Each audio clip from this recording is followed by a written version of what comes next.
tudo bom com vocês? Sejam bem-vindos ao meu canal e a mais um vídeo. E no caso de hoje que eu vou contar pra vocês foi sugestão de um amigo meu e é um caso bem interessante de ser contado, que é o de Jonestown, ou também conhecido como o maior suicídio coletivo.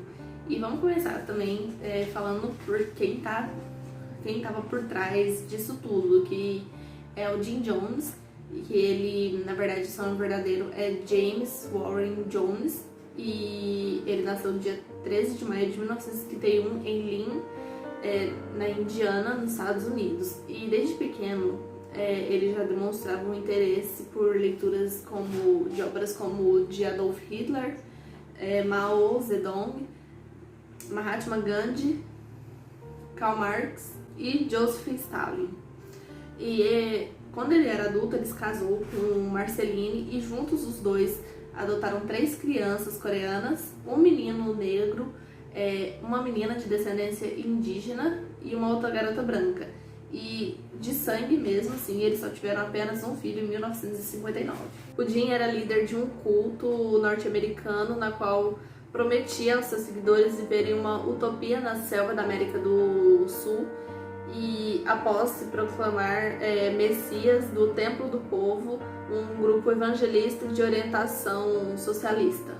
E o Jim, quando ele era criança, ele se tornou um frequentador da igreja e quando ficou mais velho, ele se formou na Butler University e decidiu entrar no ministério. E nas décadas de 50 a 60, em Indianápolis, ele ganhou a reputação de um clérigo carismático e ele também afirmava ter poderes psíquicos, como prever o futuro e curar as pessoas de certas doenças.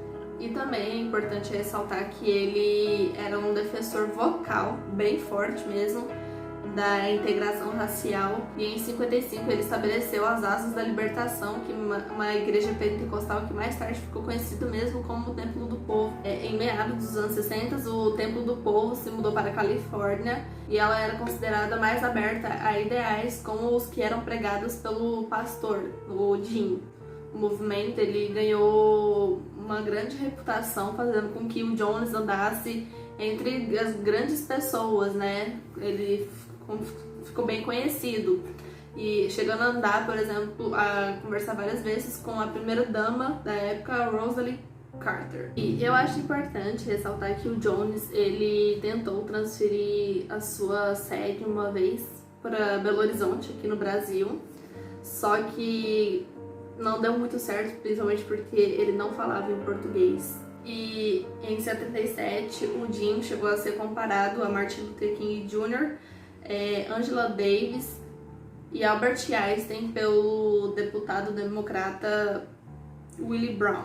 Porém, alguns ex-integrantes do movimento não concordavam muito com isso, e na metade de 77 Jones convenceu os seus seguidores a se mudarem para Guiana para poder então fundar a sua utopia comunista, que era Jonestown.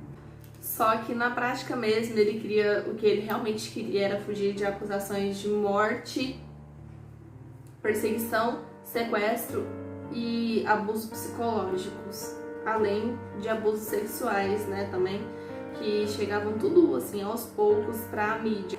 E naquela altura do campeonato já era muito difícil assim, de se ver alguma coisa do cristianismo, né, nesse movimento do Jones. E ele chegou a um ponto que ele conseguia ele chegou a um ponto que ele afirmava ser a reencarnação de Jesus, Buda e de Lenin. Então a comunidade de Jones foi construída dentro da floresta amazônica com a aprovação do presidente da Guiana na época, Forbes Burnham.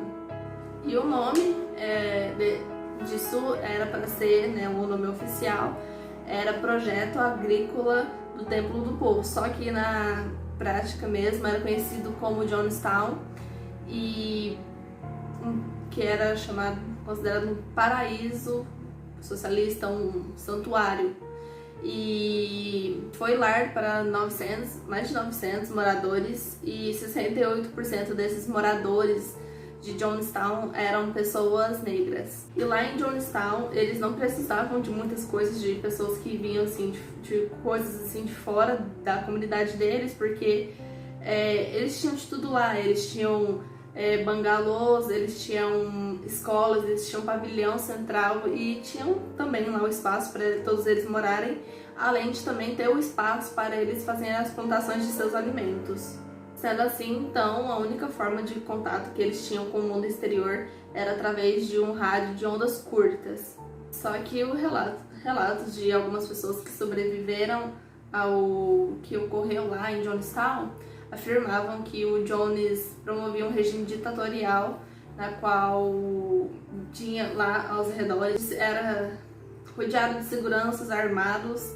Também tinha muitas punições severas para quem tentasse fugir de Jonestown. Então lá, tipo assim, uma vez que você entrava, não tinha mais como você sair de lá. Então, a partir disso, o Jones ele começou a promover uma ideia a seus seguidores de que todos eles deveriam morrer, de que ele e seus seguidores deveriam morrer para que eles pudessem ir para um plano que fosse mais feliz do que esse.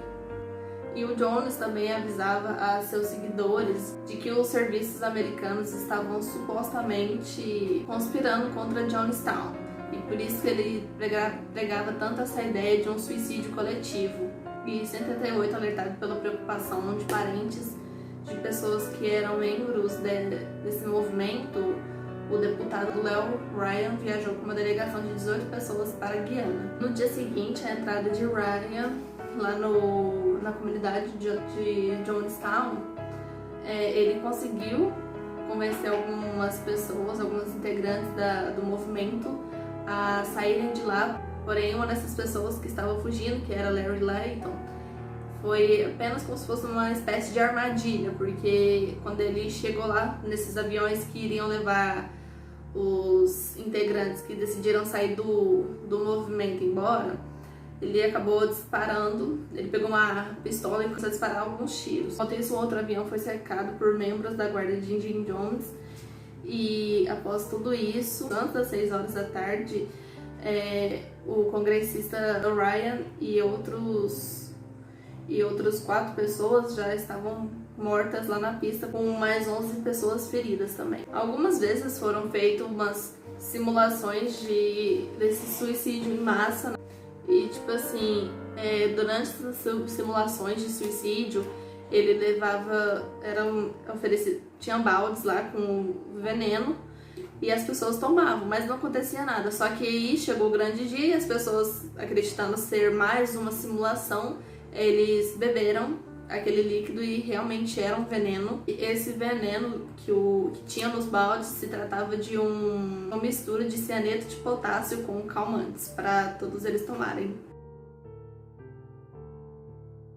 E uma gravação que se tem de um desses momentos assim do Jones com o seu povo, né, mostrava ele falando que a União Soviética não iriam aceitar eles porque eles tinham matado o Lew Ryan, e ele dizia que a única solução seria cometer um suicídio revolucionário, na qual ele dizia: não tenham medo de morrer, nós não estamos cometendo suicídio, estamos cometendo um ato de suicídio revolucionário em protesto às condições inumanas do mundo. E após isso, né, ele ofereceu os baldes, e quem começou tomando os líquidos eram as crianças. Levaram cerca de 5 minutos para as pessoas começarem a cair mortas no chão, e também quem tentasse fugir era morto pelos guardas. E desse caso todo, apenas 35 pessoas sobreviveram, de mais de 900 pessoas, apenas 35 sobreviveram, na qual eles estavam se escondendo, né? E enquanto isso, nesse meio tempo que essas pessoas se esconderam, os guardas do Jones, eles beberam o resto dos líquidos. O Jones não bebeu do líquido, na verdade ele foi encontrado morto em uma cadeira de praia com um tiro na cabeça que foi dado por ele mesmo. Se vocês gostaram do vídeo de hoje, deixe seu like, comentem, que também me deem sugestão de outros casos que vocês querem ver aqui. Não esqueçam de compartilhar para seus amigos, porque me ajuda bastante com a divulgação do vídeo, e me sigam nas redes sociais também. É isso, beijos!